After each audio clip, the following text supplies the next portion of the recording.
Hello everybody, Sonny Rich here with the albums that I listened to today. I thought this would be kind of an interesting thing to do. I listened to some albums that I normally don't show, and I thought, you know what? I might start doing this, make it a regular thing. Well, the first one I played was Fifth Dimension, The Age of Aquarius.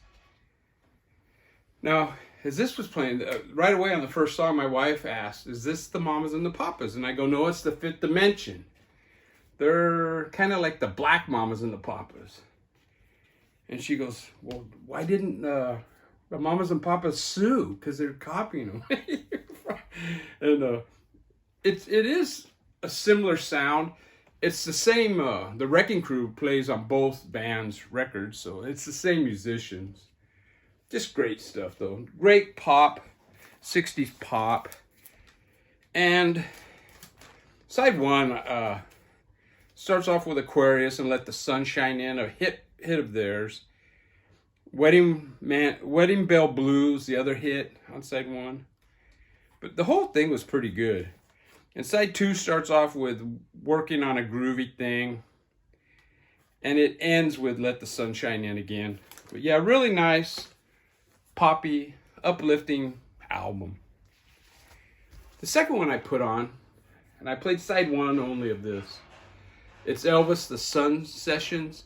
And the reason I played this is I had a comment on a recent comment on an old video, the 20 best singers, or one of those kind of videos. And he goes, nobody tops the Sun years of Elvis. And I go, check that out. Play this on. I haven't put it in a long time, and it's very good. Then I put on a Nuggets compilation. Most people are aware of the Nuggets compilations. They were made up of 60s, some big songs, some minor hits, and some pretty much unknowns. This is volume 10, the folk rock, and it starts out with Mr. Tambourine Man by the Byrds. So that's kind of the feel it has throughout the whole thing, with the exception of a Jake Holmes song on here, Dazed and Confused. And yes, it's the same Dazed and Confused that Led Zeppelin did, but this is like 2 or 3 years before Led Zeppelin. So yeah, Led Zeppelin didn't write that one either. And yeah, it's great, man. It's got A Happening Thing by the Peanut Butter Conspiracy. I love that song. Side one ends with San Francisco, Be Sure to Wear Flowers in Your Hair. And the reason I picked this one is because my wife loves that song, even though she is not into the hippy-dippy thing.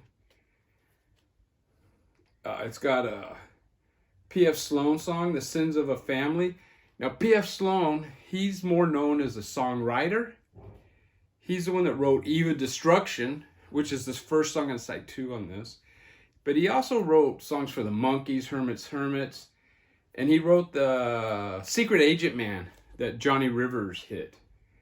And there's some songs on here by bands that are unknown. The Love Exchange, Hearts and Flowers. But yeah, really good. And I played both sides of that. And then I pulled out another comp of 60s. And I only played side one of this. This is the Autumn Records story. And this was the record label from San Francisco, created by two DJs, AM DJs, top 40 DJs. And they started this record company. And the person that's produced almost all their songs was Sly Stone, Sylvester Stewart, as he was known back then. He was on the payroll. And I think they said he made $150 a week, which isn't bad for early 60s. But it starts out with like Bobby Freeman, Come On and Swim, Part 1, and another Bobby Freeman, SWIM. And then Sly Stewart does Scat, Swim. And these are kind of like a swinging 60s type of thing. It's like an earlier feel than this stuff. like an earlier 60s, 65-ish, 64. But then it goes into the Great Society, and they do a version of Somebody to Love. That was the Grace Slick Band before Jefferson Airplane. A very early version of that song. And it ends with the Mojo Man, She's My Baby, and it's a garage rocky song. And I went ahead and pulled another comp. And I only played side one of this one also. And this is a comp of songs. And it was produced by David, is it Roback? Yeah, David Roback. He plays guitar and this and that on all the songs. And he has members of the first song, I'll Keep It With Mine. Susanna Hoffs from the Bangles does the vocals. And then you have that Michael guy from Salvation Army, and they turned into 3 O'Clock. He actually does quite a few songs on here. And I actually liked him. And I kind of avoided that band because of his vocals. So I might check out some of their stuff. But yeah, Kendra Smith is on here. She sings some songs and plays. There's some violin on some of these songs. It's really cool. It's a kind of a soft acoustic. I was in a mellow mood this day, you know. But yeah, very good. Even though David Roback sings lead vocals on a song here. Yeah, very cool. Paisley Underground comp. Now this is Joe and Eddie, Walking Down the Line. I play side 2 of this one. Even though side 1 starts out with Walking Down the Line, which is one of my favorite songs on the album, the second song is This Beautiful Land. And it's the only song that I don't like on the whole album. And it features the Les Baxter singers. It's just, I don't know, I don't like it at all. So I played side 2. Now, when I bought this album, I didn't know who they were. I thought it was going to be like a Sam and Dave, but no. They're more of a folk duo. But this album is more poppy, I guess, than most of their other albums. Their other albums, I think, are more folky than this one. At least that's what I've read. But yeah, this one definitely has, you know, electric guitars, drums, and, you know, it's got that Birdsy feel kind of on some of the songs. And yeah, it's a really good album, man. And I finished with Kaleidoscope, their last album. This album came out in like 76. Now, they were a band that came out in the 60s, a psychedelic. They played Americana. This album is different than that. This album does have like an Americana feel, but it has a country feel to it. And pretty weird feel to it also. David Lindley is on this. He actually sings a couple of songs.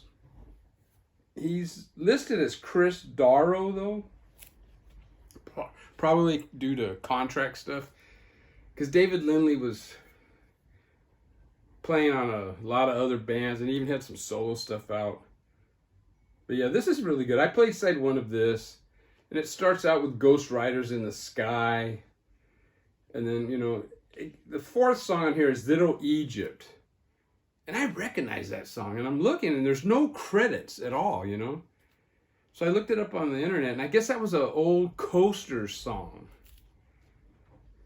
And then the last song is Black and Tan Fantasy, instrumental song. And I looked that one up also, and that's a Duke Ellington song. So it's kind of weird they don't have any songwriting credits anywhere that I can see on this album. But yeah, really cool. Very different. The singer, man, he sounds like a pirate, you know. Arr, arr, arr.